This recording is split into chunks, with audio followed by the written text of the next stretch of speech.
અમરેલી નગરપાલિકાની ચૂંટણીમાં ફોર્મ ખેંચવાના અંતિમ દિવસે રાજકીય સમીકરણો બદલાયા છે। જી હા, કુલ 161 ઉમેદવારી ફોર્મ ભરાયા બાદ છેલ્લી ઘડીએ કોંગ્રેસના 6 અને આમ આદમી પાર્ટીના 4 ઉમેદવારો મળી કુલ 10 ઉમેદવારોએ પોતાના ફોર્મ પરત ખેંચ્યા છે।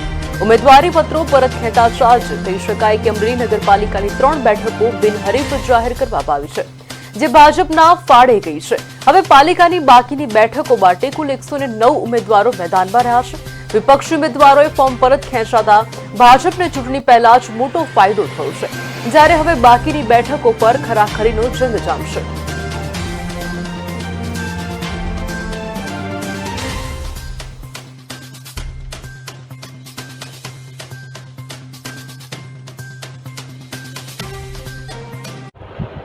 હું ડીએ ગોહિલ અમરેલી નગરપાલિકાના ચૂંટણી અધિકારી તરીકે મારી નિમણૂક થયેલ છે।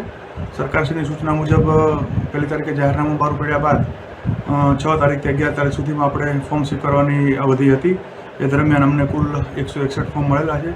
13 તારીખે ફોર્મની ચકાસણી કરવામાં આવેલી હતી, જેમાં જે ફોર્મ ઉપલબ્ધ હતા, અને 15 તારીખે એટલે કે આજે ફોર્મ પરત ખેંચવાનો છેલ્લો દિવસ હતો આપણો।